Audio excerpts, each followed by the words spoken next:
मंच पर उपस्थित सभी सम्मानित गण, यहाँ पर जितने भी चयनित अभ्यर्थी मौजूद हैं, उनके माता पिता एवं अन्य श्रोतागण, आप सभी को मेरा नमस्कार, मेरा प्रणाम। मेरा नाम डॉक्टर दीक्षा जोशी है और इस वर्ष के सिविल सेवा परीक्षा में मुझे 19वां स्थान प्राप्त हुआ है और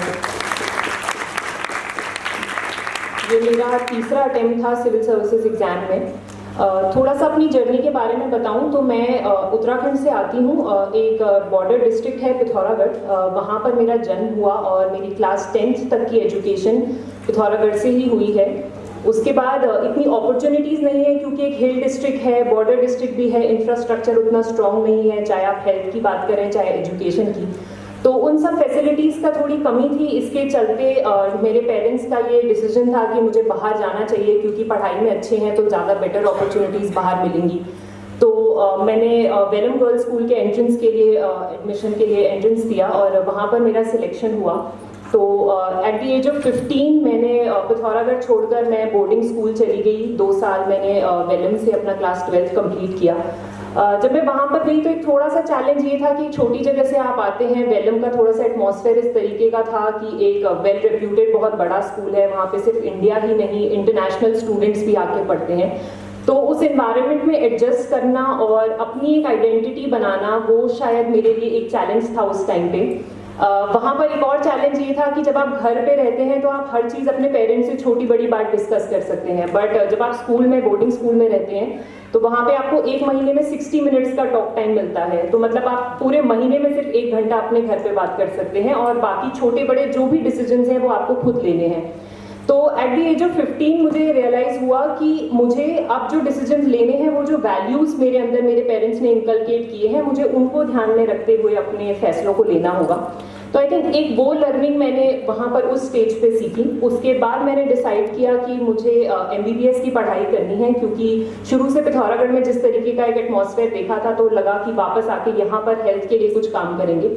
तो 4.5 years का जब MBBS कंप्लीट हुआ उसके बाद मैंने गवर्नमेंट सेटअप में इंटर्नशिप के लिए अप्लाई किया। तो जब मैं वहाँ पर इंटर्नशिप कर रही थी तो अगेन फिर से हेल्थ सिस्टम किस तरीके से डिलीवर हो रहा है उसमें मुझे कुछ चैलेंजेस नज़र आए, जिस तरीके से डॉक्टर्स की उतनी अवेलेबिलिटी नहीं थी या फिर दवाइयाँ नहीं अवेलेबल हैं, प्राइमरी हेल्थ सेंटर्स अच्छे से फंक्शनल नहीं थे, इसलिए टर्शरी सेंटर्स जैसे मैं मेडिकल कॉलेज में थी तो वहाँ पर काफ़ी ज़्यादा वर्कलोड था।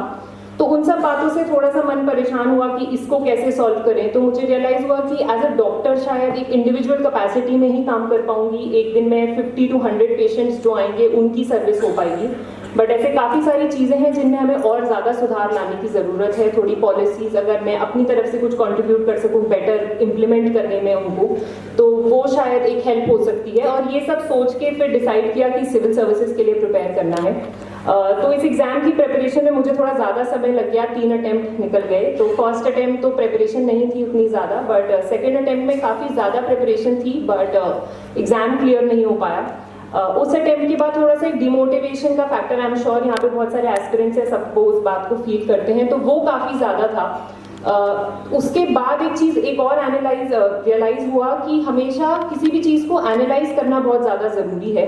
जब मेरा फेलियर आया तो ये रियलाइज़ करना इंपॉर्टेंट था कि फेलियर हुआ क्यों, एंड आई थिंक ये मेरे लिए एक लाइफ लॉन्ग लर्निंग है। आगे भी शायद जो भी काम करेंगे वहाँ पर अगर नहीं सक्सीड हो पाते हैं तो कि रीज़न क्या है, कि एक बार हम क्विट करें और ये डिसाइड करें कि आगे नहीं करना है या फिर करना है तो किस तरीके से बेटर करना है, उसके लिए एक एनालिसिस आई थिंक इम्पॉर्टेंट है।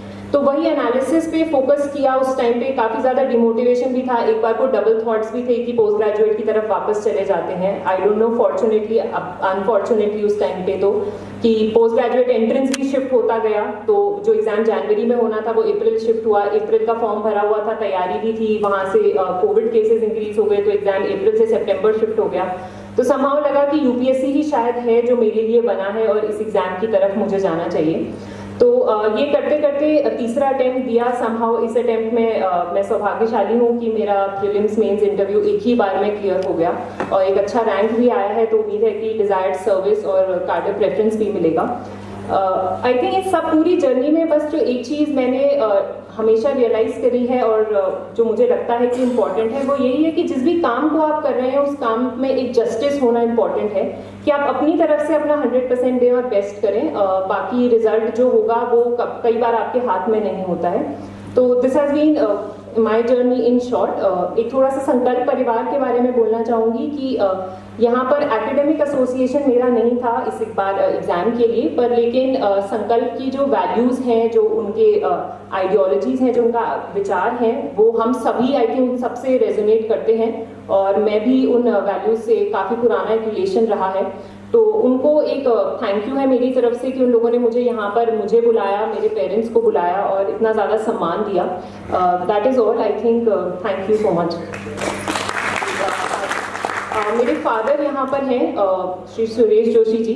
उनका मेरा काफ़ी ज़्यादा सपोर्ट रहा है आई थिंक, जो भी मैं और मेरे भाई ने आज तक अचीव किया है। तो थैंक यू सो मच।